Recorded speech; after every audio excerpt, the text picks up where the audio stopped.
Hello दोस्तों, कैसे हैं आप लोग। आज नवरात्रा का 7वां दिन है और जिसको सप्तमी बोलते हैं। आज काल रात्रि का दिन है।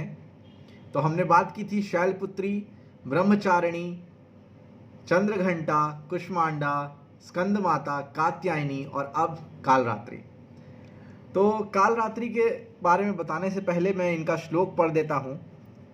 एक वेणी जपाकर्णपुरा, नग्ना खरा स्थिता, लंबोष्ठी कार्णी काकर्णी, तैलाभ्यक्त शरीरिणी, वाम पादोल्ल सलोहल तका कंटक भूषणा, वर्ध नमूर्ध ध्वजा कृष्णा, कालरात्रिर्भयंकरी। जी, तो काल रात्रि के बारे में उनका कथा बताने से पहले मैं उनके बारे में बताना चाहूँगा।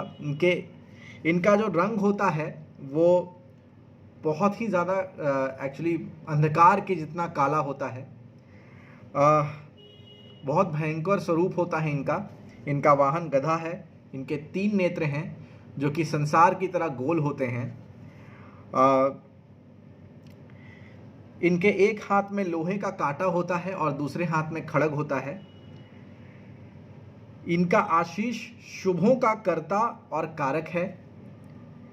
माता अंधकार का विनाश करती हैं। इनकी आराधना से जितनी भी असुरी या नकारात्मक शक्तियां हैं वो दूर हो जाती हैं। इस वक्त जो साधक होता है जब इनकी उपासना करता है तो उसका मन सहस्त्रार चक्र में होता है। इस तरह की चीज़ें हैं। इनका वाहन गधा है, मैंने बताया। इनका जो नाम है, बहुत सारा नाम है, एक्चुअली स्वरूप बहुत सारा है।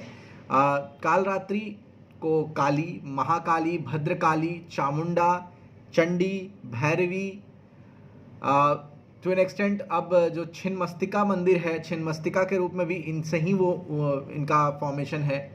ये सब इस फॉर्म में निकलती हैं। ठीक है, अलग अलग जगह पर इनको पूजा जाता है उस तरीके से, बट सब इनका ही रूप है।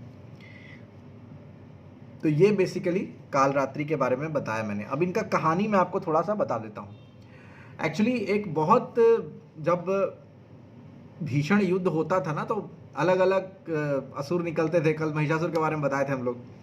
तो एक रक्तबीज नामक एक असुर हुआ था जिसको वरदान मिला था कि उसके रक्त का बूंद जहाँ भी गिरेगा धरती पे, वहाँ पे एक रक्तबीज पैदा हो जाएगा। तो देवता सब लोग हार गए, कोई नहीं हरा पा रहा था उसको, क्योंकि जो भी उसको उस पर प्रहार करता था उसका रक्त गिरता था, एक और नया रक्त बीज पैदा हो जाता था।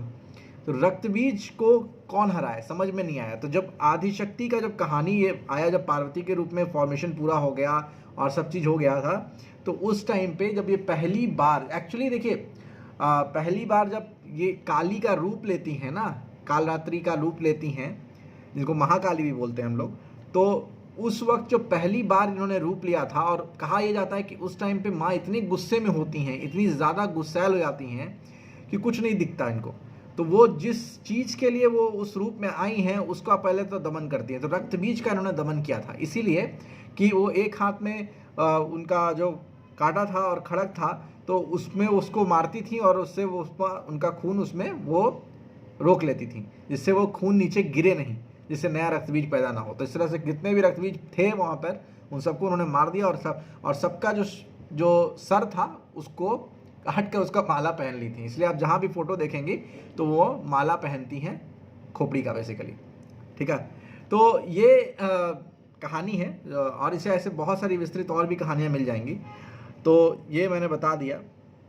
बाकी काल रात्रि के बारे में मैं आपको बता दूं, जब शिव और शक्ति की शादी, मतलब पार्वती के फॉर्मेशन में जब शादी हुई थी और जब ये सब फॉर्मेशन हो गया, तब शिव जिस टाइम पे सती चली गई थी और उस टाइम पे बहुत समय तक शिव अकेले रहे थे, तो शिव एक्चुअली जितनी भी सिद्धियां होती हैं ना, तंत्र मंत्र, जितने भी कंप्लीट नरमुंड का पूरा जो शक्तियां होती हैं, ठीक है, वो सब कुछ शिव को ही रखना पड़ रहा था, जो कि बहुत मुश्किल था। तो वो शक्ति के हाथ में होता है। तो जब पार्वती को, क्योंकि वो एज ए ह्यूमन जन्म ली थी, लेकिन उसके बाद धीरे धीरे वो उनको दैवीय शक्ति मिलता चला गया।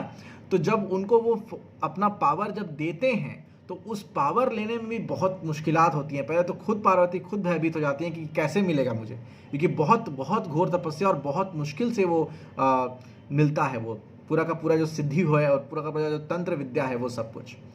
तो ये सब चीज़ है, और ऐसे मैं इस टॉपिक पे मैं और अच्छे से किसी और दिन बात करूँगा। तो ये था बेसिकली आज का काल रात्रि से रिलेटेड मेरा एपिसोड। तो थैंक यू, और लाइक कमेंट शेयर सब्सक्राइब कर दीजिएगा। आज जाने से पहले मैं एक श्लोक सुना देता हूँ। गायत्री मंत्र बोलने का बड़ा मन है। ओम भूर्भुवस्वः तत्सवितुर्वरेण्यं भर्गो देवस्य धीमहि धियो यो नः प्रचोदयात्। तो चलिए मिलते हैं कल, महागौरी के बारे में बात करेंगे, और नवरात्र अब ख़त्म भी हो रहा है, 2 दिन बचे हैं, फिर दशहरा आ जाएगा। तो मिलते हैं, गुड नाइट आप सभी को। हर हर महादेव, राधे राधे।